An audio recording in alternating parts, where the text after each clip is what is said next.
Bonjour à tous! J'avais envie aujourd'hui de vous faire cette vidéo sur le grand sujet des correspondances avec le végétal, avec la plante. Parce que c'est un sujet vraiment très important quand on s'intéresse au monde végétal, parce que ça nous permet vraiment d'appréhender ce qu'est la nature profonde de l'être végétal, d'aller en profondeur, d'aller toucher ce qui fait son unicité sur cette terre. Et c'est ce qui est au cœur, ces correspondances, de la formation en astro-herboristerie.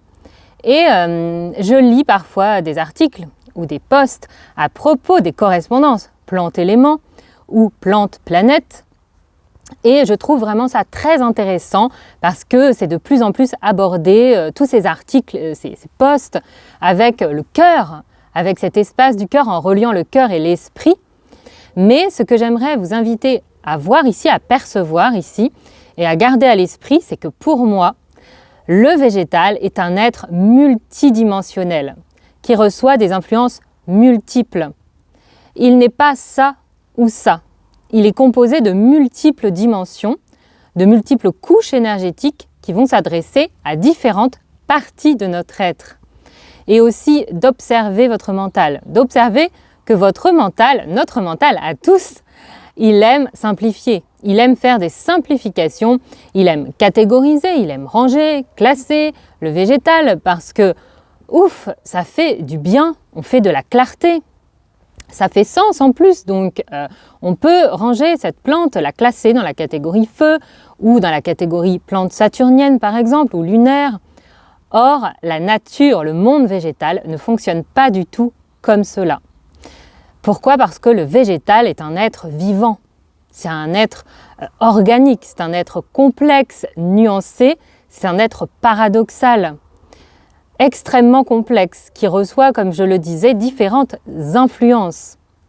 C'est pourquoi dans la formation en astro-herboristerie, on va vraiment explorer 3 couches énergétiques et d'autres, par exemple comme le système des chakras.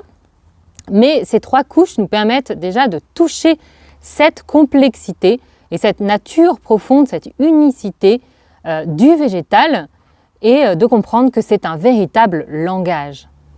Ce que je vois souvent, c'est l'observation d'une seule couche énergétique, une seule couche de correspondance. Donc travailler avec une seule couche énergétique ne va pas englober l'intégralité d'une plante, l'entièreté de la plante. Par exemple, si on essaye de décrire la nature du bouillon blanc à travers un seul langage énergétique, qui correspond par exemple à la planète Saturne, cela ne va pas illustrer la plénitude de cet être végétal, sa richesse, sa multidimensionnalité, sa nature profonde.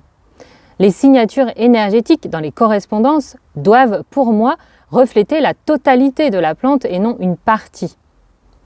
Je vous donne un autre exemple avec l'achillée millefeuille, en prenant, admettons, le feu et Vénus. Donc l'élément feu est la planète Vénus. Si on perçoit cette plante uniquement à travers la couche énergétique de Vénus ou du feu, juste par exemple en se concentrant sur le fait qu'elle a beaucoup d'huile essentielle en elle, d'huile volatile ou d'autres aspects, en faisant cette correspondance huile volatile égale feu, cela ne reflète pas l'entièreté ni la nature profonde de cet être végétal qu'est l'achillée millefeuille. Surtout qu'on oublie la couche énergétique des 3 principes alchimiques. C'est comme si on devait absolument choisir entre l'élément et la planète. C'est comme soit c'est Vénus, soit c'est le feu. Et si c'était les deux ? Pour moi, c'est un tout. La correspondance planétaire s'exprime dans la plante avec la correspondance élémentaire et avec la correspondance alchimique. Ce qui nous permet de vraiment aller en profondeur et de mieux percevoir, appréhender et toucher l'unicité et la signature unique de ce végétal. En plus, pour moi, pour faire des correspondances planétaires qui font sens, il est nécessaire en tant qu'herboriste de vraiment bien connaître les planètes, de bien connaître l'astrologie, ce qu'elles représentent, ces planètes, leur énergie, leur qualité surtout énergétique, ce qu'elles représentent en astrologie médicale, pour faire ce lien avec l'herboristerie. Il est facile, je pense, d'abandonner, entre guillemets, une correspondance planétaire parce qu'elle ne fait pas sens pour nous, mais elle ne fait pas sens parce que nous manquons de connaissances en astrologie. Et on va alors se concentrer sur les éléments ou sur l'alchimie uniquement. Ce que je voulais vous partager dans cette vidéo, c'est vraiment que nous interagissons ici avec le vivant.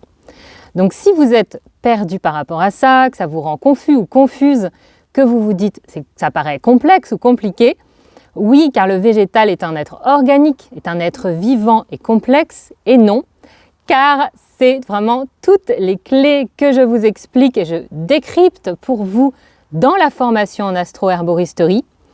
Comme je sais et je vois qu'il y a beaucoup de désir pour beaucoup d'entre vous d'aller explorer cette multidimensionnalité du végétal, de l'être végétal, j'ai décidé de rouvrir, donc pour les places restantes, le niveau 1 de la formation en astro-herboristerie.